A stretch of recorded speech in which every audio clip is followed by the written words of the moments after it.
चलिए आगे बढ़ते हैं। तो एक बड़ी खबर हमने आपको बताई और इसका क्या इंपैक्ट होगा ये भी हमने आपको बताया, लेकिन आज मार्केट में किस तरह की हलचल है। हमारे साथ दो एक्सपर्ट हैं, नवीन माथुर हैं, आप एंजल कमोडिटी के एसोसिएट डायरेक्टर, और साथ ही हमारे साथ रवि सिंह हैं, एसएमसी कॉर्पोरेट के।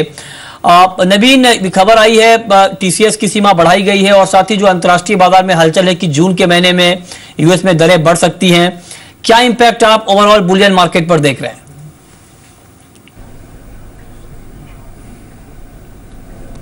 मृत्युंजय धन्यवाद।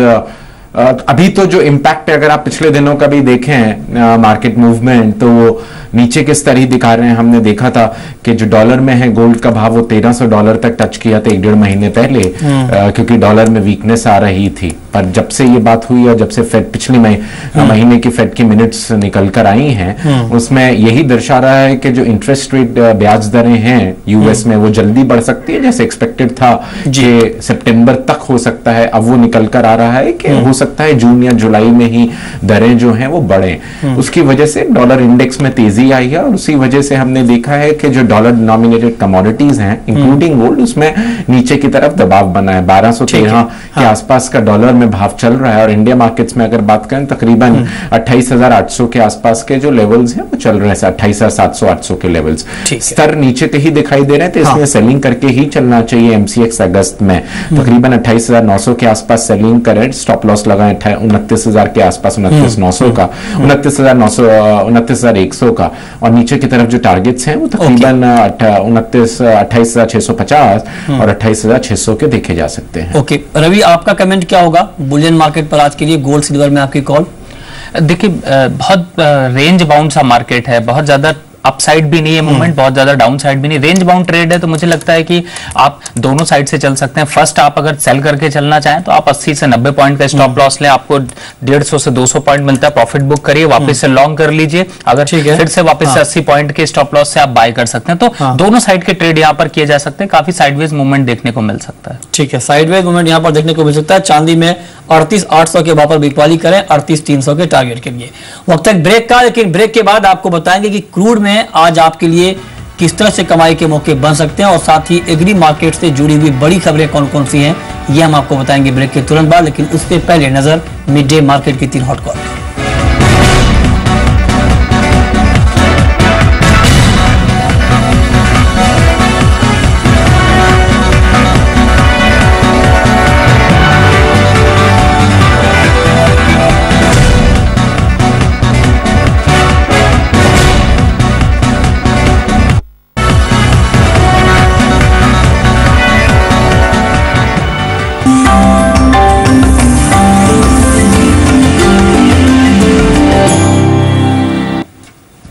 ब्रेक के बाद भी आपका स्वागत है। बात करते हैं कच्चे तेल की, और क्रूड का मार्केट भी लगातार यहां पर दबाव में ट्रेड कर रहा है।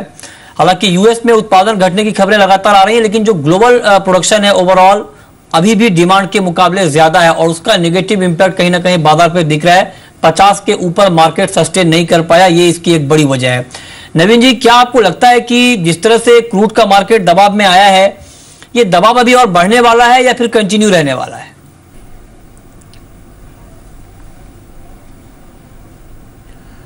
मृत्युंजय, ये दबाव मुझे लगता है बहुत टेम्परेरी है, क्योंकि जो फैक्टर्स हैं और फंडामेंटल कारण जो हैं वो सारे अभी यही दिखा रहे हैं, except for the currency factor. Fundamental कारण थोड़े से चेंज हो गए हैं क्रूड ऑयल मार्केट के लिए, और हमें लगता है कि आने वाले टाइम में मतलब कि कुछ अगले 1-2 महीने के अंदर तो क्रूड में थोड़ी सी तेजी आ सकती है। जैसा आपने सुना होगा कि जो Vienna based oil producer organization है उसने कहा है कि जो जनवरी टू अप्रैल महीना गया है उसमें तकरीबन 1.5 मिलियन बैरल्स पर डे की खपत जो है वो बढ़ी है। Plus at the same time हम सप्लाई में भी कंस्ट्रेंट्स देख रहे हैं। यूएस शेल ऑयल जो है वो तकरीबन जो 9.5 million barrels per day produce करता था पूरी इंडस्ट्री, वो तकरीबन 8.6 और 8.8 million barrels per day produce कर रहे हैं। तो जो ओवर सप्लाई वहां से आ रहा था वो भी कम हुआ है। प्लस लिबिया, नाइजीरिया और कनाडा के जो फैक्टर्स हैं पिछले एक हफ्ते से जो चल रहे हैं वो भी एक पॉजिटिव ही ट्रेंड दे रहे हैं। करेंसी का फैक्टर डेफिनेटली नेगेटिव है क्योंकि डॉलर एप्रिशिएट कर रहा है, पर मेरा मानना यह है कि नीचे की तरफ तकरीबन $48 के आसपास अगर आता है तो बाइंग अपॉर्चुनिटी बनती है, क्योंकि क्रूड में अब तेजी दिखाई दे रही है और हमने जनवरी से अभी तक तकरीबन 80% तक की तेजी देख ली है। $25-26 से it has gone up to a level of around $47-48 levels and even $50। तो डबल तो हो गया है भाव, पर यहां से ज्यादा तेजी नहीं दिख रही है। तकरीबन ऊपर की तरफ जो है $52 तक के भाव देखे जा सकते हैं। तो $48-52 would be something where the markets would be trading in due come time. But bumper call या रैपिड फायर कॉल क्रूड की होगी आज हमारी। 3320 के आसपास बाय करना चाहिए एमसीएक्स में। 3270 का स्टॉप लॉस लगाएं और नीचे की तरफ ऊपर की तरफ सॉरी टारगेट जो है वो 3400 के देखे जा सकते हैं। ठीक है रवि, आपका कमेंट आज के लिए क्रूड और नेचुरल गैस के ऊपर क्या होगा? देखिए मृत्युंजय जी, मेरा थोड़ा सा दूसरा व्यू है। मैं समझता हूं कि क्रूड कभी ओवरबॉट है। रुपये की वजह से आज थोड़ी सी वीकनेस स्ट्रेंथ शो कर रहा है, लेकिन करंट भाव से यानी कि 3340 से अगर आप 3370 या 80 के स्टॉप लॉस लगा के बेचते हैं तो मुझे लगता है कि 3300 और 3280 तक के रेट देखने को मिल सकते हैं। तो फिलहाल सेल करके चलने में ज्यादा समझदारी है। दूसरा, अगर आप यहाँ पर नेचुरल गैस देखें तो मुझे लगता है कि इसमें थोड़ी प्रॉफिट बुकिंग फिर से हावी हो सकती है। 147-48 का भाव चल रहा है, एक बार को वापस 142-43 का भाव देखने को मिल सकता है। तो फिलहाल एनर्जी कॉम्प्लेक्स में बाय करना अवॉइड करना चाहिए। सेल साइड से चलने में ज्यादा फायदा देखने को मिल सकता है। ठीक है, आप कह रहे हैं कि सेल करके चलना ज्यादा फायदेमंद होगा। यहाँ पर मेटल मार्केट भी लगातार दबाव में ट्रेड कर रहा है, कोई ट्रिगर मार्केट के लिए फिलहाल नहीं दिख रहा है। नवीन जी, क्या आपको लगता है कि मेटल का मार्केट अभी रेंज में ही रहने वाला है या फिर कुछ काउंटर जैसे बीच में एक्शन में आते हैं? आज जैसे निकिल में एक्शन है करीब 2% की, तो क्या कुछ एक्शन और आप किसी काउंटर में देख रहे हैं?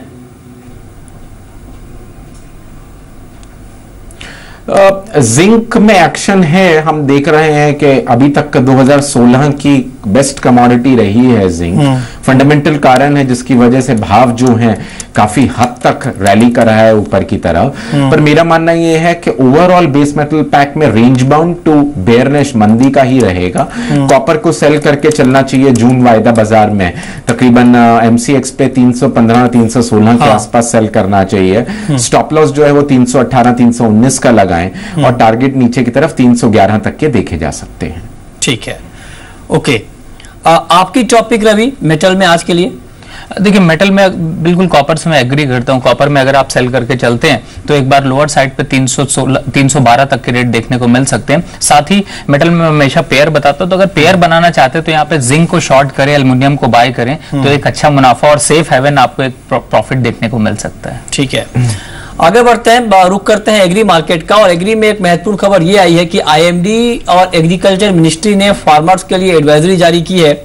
किसानों को सलाह दी गई है कि जिस तरह से यहाँ पर बारिश हुई है, प्री मानसून बारिश देश के कई इलाकों में, ऐसे हम अब खरीफ बुआई की तैयारी शुरू कर दें। एक विस्तृत योजना बनाई गई है आईएमडी और कृषि मंत्रालय की तरफ से। राज्यवार ब्यौरा यहाँ पर दिया गया है, हर राज्यों के लिए अलग अलग प्लान यहाँ पर तैयार किया गया है और किसानों से कहा गया है कि खरीफ फसल की तैयारी की बुआई की तैयारी यहाँ पर शुरू कर दें। कई इलाकों में अच्छी बारिश हुई है। केरल, कर्नाटक, महाराष्ट्र और पश्चिम बंगाल के लिए हालात काफी बेहतर हुए हैं, ये बात आईएमडी की तरफ से कही गई है। विदर्भ के किसानों को सोयाबीन, कॉटन और ज्वार की बुआई की सलाह दी गई है, इसके लिए तैयार रहने के लिए कहा गया है। कर्नाटक, आंध्रा के किसानों को धान दलहन बुआई की तैयारी के लिए निर्देश यहाँ पर दिए गए हैं। और बिहार, झारखंड, पश्चिम बंगाल, उड़ीसा में अगले कुछ दिनों में भारी बारिश की संभावना जताई गई है। नवीन जी, मानसून के मोर्चे पर लगातार अच्छी खबरें आ रही हैं। क्या आपको लगता है कि ऐसे में जो एग्री कमोडिटीज है फ्यूचर प्लेटफॉर्म पर, इन कमोडिटीज पर अभी दबाव रहने वाला है? बिल्कुल मृत्युंजय, जैसे फोरकास्ट आया है पिछले महीने और प्राइवेट फोरकास्टर ने भी, जो स्काईमेट है उसने भी अपना फोरकास्ट रिवाइज करा और at 109% of the long term average.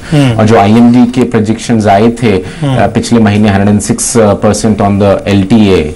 I think they're very good signals after 2 years of kind of a drought or deficient monsoon.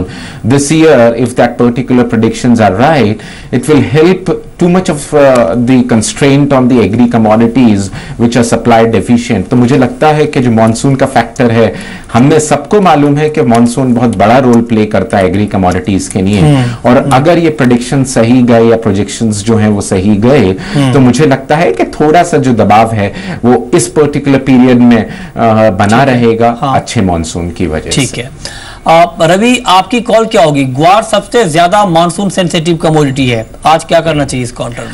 देखिए फिलहाल तो अभी 3100 का भाव चल रहा है जून के कॉन्ट्रैक्ट में, और मैं समझता हूँ इसमें अब और मुनाफा वसूली हावी हो सकती है। 3050 तक के रेट देखने को मिल सकते हैं, तो एक बार को यहाँ पे सेल करके चलने में ज्यादा समझदारी है। एग्री में और आपको कहां पर लगता है रवि कि आज कमाई के बेहतर मौके हो सकते हैं? देखिए बिल्कुल सही आपने अभी मृत्युंजय जी बताया, खास तौर से अगर पर्टिकुलर आप फोकस कर रहे हैं तो चना है, आरएम सीड है और साथ में सोयाबीन, इन कमोडिटीज में आज बाय करना अवॉइड करना चाहिए। अगर आप सेल करके चलेंगे तो ज्यादा मुनाफा देखने को मिल सकता है, और अगर आप इन कमोडिटीज में स्टॉप लॉस देखें तो आप आधे % के स्टॉप लॉस से आपको 1% तक का मुनाफा देखने को मिल सकता है। तो फिलहाल सेल करके चले, ज्यादा समझदारी। ओके नवीन जी, करेंसी मार्केट पर आपका आउटलुक क्या होगा? यूएस डॉलर की मजबूती का नेगेटिव इंपैक्ट रुपए पर ऑलरेडी दिखा है, अब आपको रुपए का बिहेवियर यहां से क्या लगता है? Mrityunjay, 6650 to 6750 where the rupee would be consolidating at.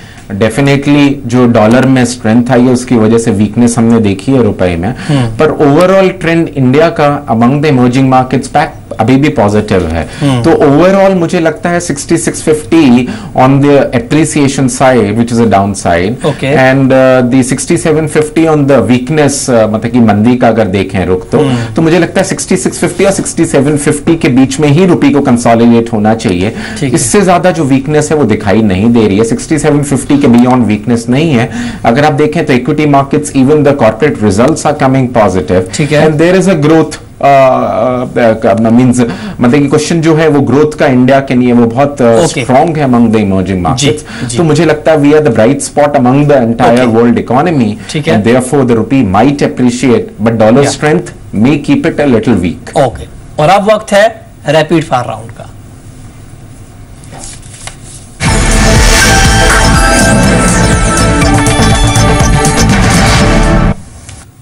Ravi, आपकी पहली कॉल क्या होगी? जैसा मॉनसून का चर्चा हो रहा था उसको देखते हुए फिलहाल चने में एक बार सेल करके चलें, लोअर साइड पे देखें तो एक बार 6000 के नीचे के भाव देखने को मिल सकते हैं। स्टॉप लॉस आप 30 से 35 पॉइंट पे स्टॉप लॉस लेके चलें, ज्यादा अच्छा। नवीन, आपकी कॉल क्या होगी? आपने जितनी कमोडिटीज पर चर्चा की है, सबसे हिट कॉल आपको क्या लग रही है? क्रूड का डेफिनेटली कॉल रहेगा हमारा बाय साइड में, बाय करें क्रूड ऑयल कॉन्ट्रैक्ट MCX में जून कॉन्ट्रैक्ट जो है 3320 के आसपास, स्टॉप लॉस जो है नीचे की तरफ लगाए 3270 का, और टारगेट्स जो है ऊपर की तरफ 3400 तक के देखे। आपकी आखिरी कॉल रवि? सामने के रेट से मेरे ख्याल से कॉपर पे सेल करके चलना चाहिए, प्रॉफिट बुकिंग वहां भी हो सकती है, तो मेरे हिसाब से एक बार 312 तक के लक्ष्य देखने को मिल सकते हैं। ओके, बहुत बहुत शुक्रिया नवीन माथुर आपका और रवि सिंह आपका हमसे जुड़ने के लिए और बताने के लिए कि आज कमोडिटी मार्केट में कमाई के सबसे बेहतर मौके कहां पर होने वाले हैं। तो फिलहाल इस कार्यक्रम में इतना ही, वक्त है ब्रेक का, और ब्रेक के बाद आप जान सकते हैं शेयर बाजार में कमाई के सबसे बेहतर मौके आपके लिए कहां पर।